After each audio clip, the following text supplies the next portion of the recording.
नमस्कार, मैं हूं आपके साथ आस्था कौशिक। मैं आपको बताऊंगी नेपाल में किस तरह एक बार फिर से आया विनाशकारी भूकंप और भारत में भी धरती कांप उठी। नमस्कार, मैं हूं आपके साथ अमित गर्ग शुक्ला। मैं आपको बताऊंगा कि कहां मामूली कहासुनी के बाद बदमाशों ने एक दुकान पर बम फेंक दिया। नमस्कार, मैं हूं आपके साथ अनुपम। मैं बताऊंगा कहां पर राहगीरों के रास्ते में आया तेंदुआ और बाघ।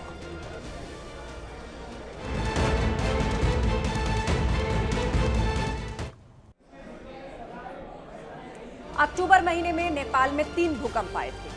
बीती रात फिर से नेपाल को भूकंप ने दहला दिया, जिसका असर उत्तर भारत में भी देखने को मिला। दिल्ली एनसीआर की धरती भी कांप उठी और नेपाल में बताया जा रहा है कि इस भूकंप के बाद काफी विनाशकारी तबाही हुई है। अब तक मरने वालों का आंकड़ा लगभग 150 तक पहुंच चुका है। राहत बचाव कार्य वहां पर किया जा रहा है। भारत के प्रधानमंत्री नरेंद्र मोदी ने भी इस विनाशकारी भूकंप के बाद हुई तबाही पर दुख प्रकट किया है।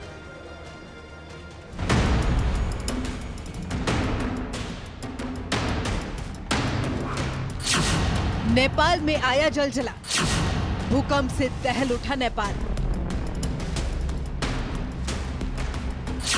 दिल्ली एनसीआर समेत उत्तर भारत को लगे भूकंप के झटके। पिछले महीने नेपाल में आए भूकंप आपको याद ही होंगे, जिन्होंने भारी जानमाल का नुकसान पहुंचाया था। अब एक बार फिर नेपाल की धरती भूकंप से कांप उठी है। शुक्रवार को यह भूकंप उस वक्त आया जब लोग नींद की आगोश में थे। घड़ी में रात 11:47 हुए थे। तब अचानक धरती हिलने लगी। इसके बाद तो नेपाल में कई मकान ताश के पत्तों की तरह ढह गए, जैसे सैकड़ों लोग मलबे में दब गए। भूकंप का केंद्र काठमांडू से करीब 500 किलोमीटर पश्चिम में जाजरकोट जिले के लामीडांडा इलाके में था। घायलों को इलाज के लिए अस्पताल में भर्ती करवा दिया गया है। मौत का आंकड़ा लगातार बढ़ता जा रहा है। अभी भी कई लोग मलबे में दबे हुए हैं। 6.4 तीव्रता वाले इस भूकंप में कई इमारतें ढह गई हैं। जाजरकोट नेपाल का पहाड़ी इलाका है और यहाँ की आबादी लगभग 2 लाख है। नेपाल के पीएम पुष्प कमल दहल ने प्रभावित घरों का दौरा किया। हर तरफ बस तबाही ही तबाही नजर आ रही है। नेपाल में आए इस भूकंप का असर उत्तर भारत में भी देखा गया है। रात में सो रहे लोग भूकंप की आहट को देखकर घबरा गए। दिल्ली एनसीआर समेत दूसरे इलाकों में धरती के थर-थर कांपने से लोग जान बचाने के लिए घर से बाहर आ गए। बिहार, मध्य प्रदेश तक भूकंप के हल्के झटके महसूस किए गए। नेपाल में आई भूकंप त्रासदी पर पीएम मोदी ने दुख जताया। उन्होंने ट्वीट किया, नेपाल में भूकंप के कारण हुई जनहानि और क्षति से अत्यंत दुखी हूँ। भारत नेपाल के लोगों के साथ एकजुटता से खड़ा है और हर संभव सहायता देने के लिए तैयार है। हमारी संवेदनाएं शोक संतप्त परिवारों के साथ है और हम घायलों के शीघ्र स्वस्थ होने की कामना करते हैं।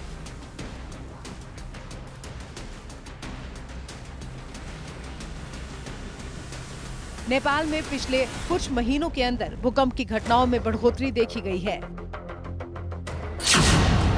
साल 2015 के बाद नेपाल में ये सबसे विनाशकारी भूकंप है, जिसमें लगभग 9,000 लोग मारे गए थे और 22,000 से ज्यादा लोग घायल हुए थे। पिछले महीने अक्टूबर में भी नेपाल में 3 बार भूकंप आया। 3, 15 और 22 अक्टूबर को नेपाल में भूकंप आया। नेपाल में लगातार आ रहे भूकंप ने चिंता में डाल दिया है। अभी नेपाल पिछले महीने की तबाही से भी उबरा नहीं था कि अब एक बार फिर से दोहरा संकट आ गया है। Bureau report, news 18।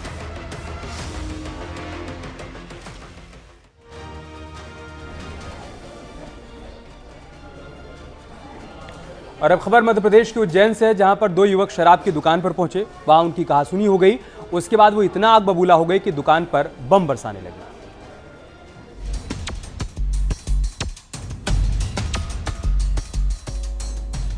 महाकाल की नगरी उज्जैन में बम कांड हुआ है।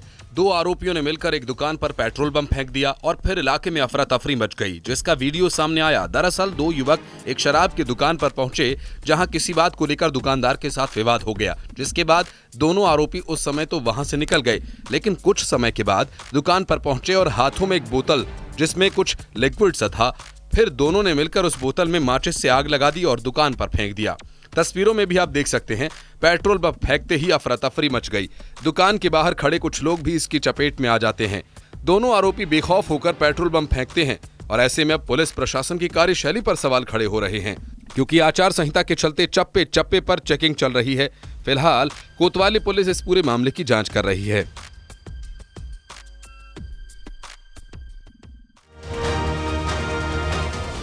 सोचिए आप, अगर आप कहीं सफर में निकले हैं और सामने रास्ते में तेंदुआ आ जाए या बाघ आ जाए तो क्या स्थितियां होंगी।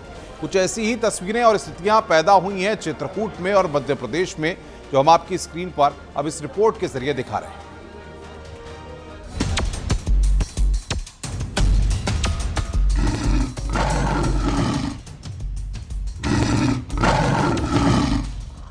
रात का सन्नाटा और सड़क पर ये तेंदुआ चहलकदमी करता हुआ नजर आया, जो जोर जोर से गुर्रा रहा है।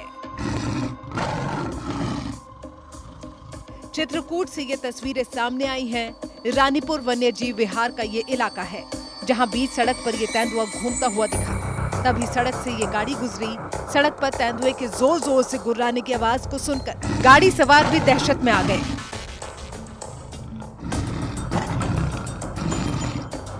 जिसके बाद कार की स्पीड को धीमा किया और तेंदुए का वीडियो अपने कैमरे में कैद कर लिया। थोड़ा आगे जाकर तेंदुए ने अपना रास्ता बदल लिया और वो जंगल की तरफ गुर्राता हुआ चला गया। चित्रकूट में रानीपुर वन्य जीव विहार के टाइगर रिजर्व घोषित होने के बाद से यहाँ जंगली जानवरों की बढ़ोतरी होती जा रही है। कहा जा रहा है कि मध्य प्रदेश के इलाकों से लगातार तेंदुए आ रहे हैं और चित्रकूट के जंगलों में अपना आशियाना बनाते जा रहे हैं। रात के समय ये तेंदुआ मारकुंडी आश्रम की सड़क पर चल रहा था। गाड़ी सवार इस बात से सहमे हुए थे कि कहीं तेंदुआ उनकी गाड़ी पर हमला न कर दे। तेंदुए के जंगल की तरफ जाने से राहगीरों ने भी राहत की सांस ली, जिसके बाद गाड़ी को वहां से भगाया गया। तब तेंदुए के गुर्राने का ये वीडियो सोशल मीडिया पर भी वायरल हो रहा है।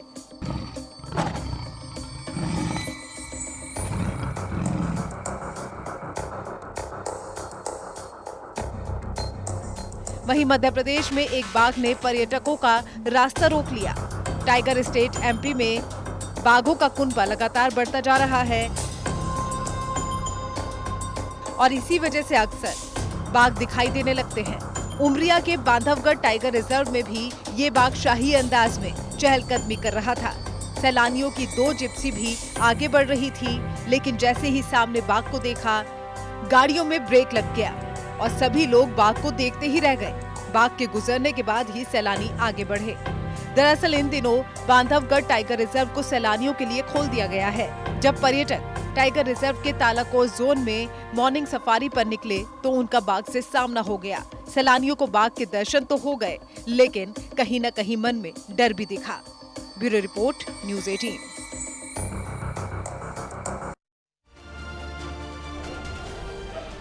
उधर इजराइल और हमास के बीच जंग लगातार जारी है। इजराइल ने गाजा में अब तक का सबसे बड़ा हमला किया है।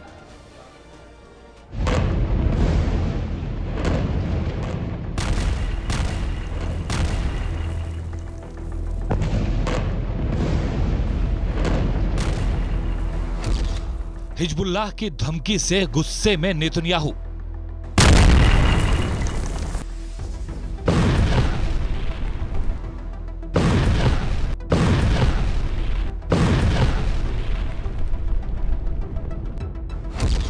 इजराइल ने गाजा में की बारूद की बारिश।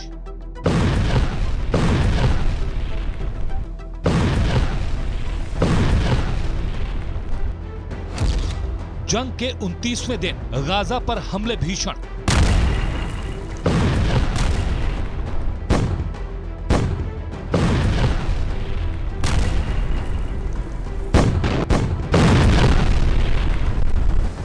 हिजबुल्लाह की धमकी के बाद गाजा थर्रा गया है।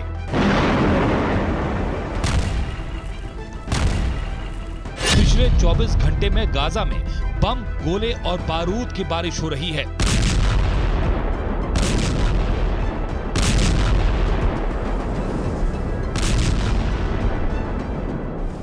हमास का खात्मा करने के लिए इजराइल ने अपना फाइनल मिशन लॉन्च कर दिया है।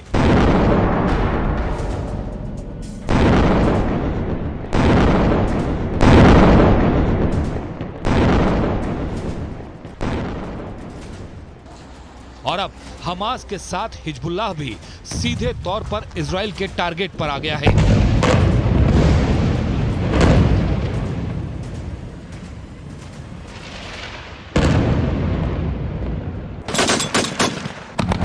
हिजबुल्लाह की धमकी के बाद आई ये तस्वीर इजराइल गाजा बॉर्डर की है। इजराइल ने देर रात गाजा पट्टी पर सीरियल रॉकेट अटैक किए। दक्षिणी इजराइल से एक के बाद एक कई रॉकेट आतंकी संगठन हमास के ठिकानों पर दागे गए। दावा है कि इस हमले में हमास के कई ठिकाने तबाह हुए हैं। 7 अक्टूबर से शुरू हुई इस जंग में मरने वालों का आंकड़ा 10,000 पार कर चुका है, जबकि हजारों मकान जमींदोज हो चुके हैं। हिजबुल्लाह की धमकी के बाद गाजा के अल शिफा अस्पताल के बाहर मरीजों को ले जा रही एम्बुलेंस को भी निशाना बनाया गया, जिसमें कई लोगों की मौत हो गई। हमास की तरफ से दावा किया गया कि इजराइल की सेना ने गाजा शहर में अल शिफा अस्पताल के बाहर एक के बाद एक कई रॉकेट दागे, जिससे वहां जोरदार धमाका हुआ और लोगों के बीच चीख पुकार मच गई। इतना ही नहीं, अस्पताल के बाहर कई लोगों के जख्मी होने का भी दावा किया गया।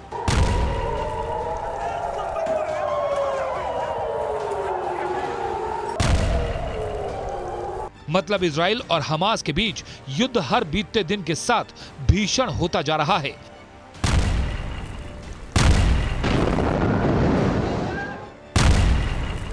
जिसकी कीमत हमास के साथ साथ गाजा के लोगों को भी चुकानी पड़ रही है। लेकिन हिजबुल्लाह जैसे आतंकी संगठन अभी भी धमकी देने से बाज नहीं आ रहे और 7 अक्टूबर को इजराइल पर जो हमला हुआ, जिसमें 1,500 लोगों की मौत हुई, उसे जिहाद बता रहे हैं।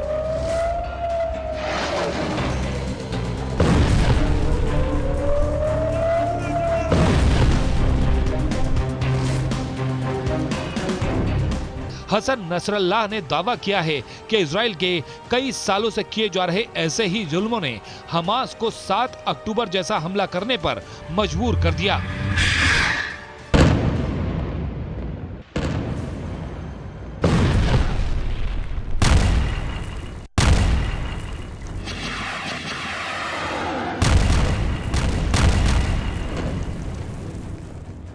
हसन नसरल्लाह ने धमकी देने के साथ अमेरिका से हथियार लेने पर इजराइल की सेना का जमकर मजाक उड़ाया। नसरल्लाह ने दावा किया कि इजराइल की सेना के पास हमास और हिजबुल्लाह से एक साथ निपटने की ताकत नहीं है और इजराइल जंग में बुरी तरह डरा हुआ है। नसरल्लाह ने कहा कि इजराइल को इस बात का डर सता रहा है कि अगर हिजबुल्लाह पूरी ताकत के साथ जंग में उतरा तो इजराइल का क्या होगा। नसरल्लाह ने यह भी दावा किया कि अगर हिजबुल्लाह इस जंग में उतरा तो इजराइल को अमेरिका भी नहीं बचा सकता।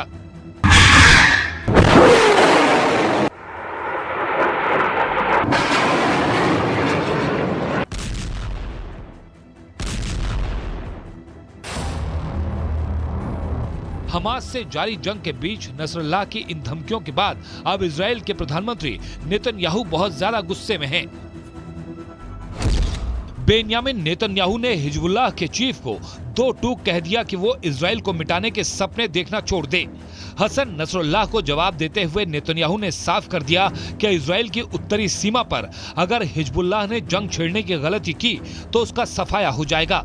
प्रधानमंत्री बेन्यामिन नेतन्याहू के मुताबिक हिजबुल्लाह अपनी गलती की वो कीमत चुकाएगा जिसके बारे में वो सोच भी नहीं सकता। इतना ही नहीं, हिजबुल्लाह के खिलाफ भड़के नेतन्याहू ने ये साफ कर दिया कि इजराइल के दुश्मन देश उसके सब्र का इम्तिहान ले रहे हैं, जिसका अंजाम बहुत बुरा हो सकता है। इसके साथ उन्होंने सीधा संदेश दे दिया कि जब तक हमास बंधक बनाए गए सभी नागरिकों को सुरक्षित रिहा नहीं करता, तब तक हमास के साथ कोई युद्ध विराम नहीं होगा, क्योंकि इजराइल की सेना अब पीछे हटने वाली नहीं है।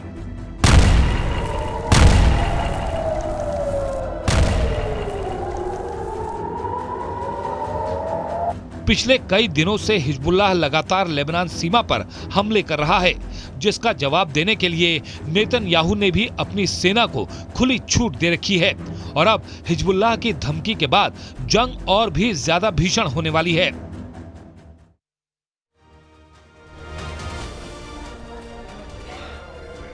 और यहाँ वक्त हो गया एक ब्रेक का। जल्द लौटेंगे कुछ और खबरों के साथ। खबरों का सिलसिला लगातार जारी है।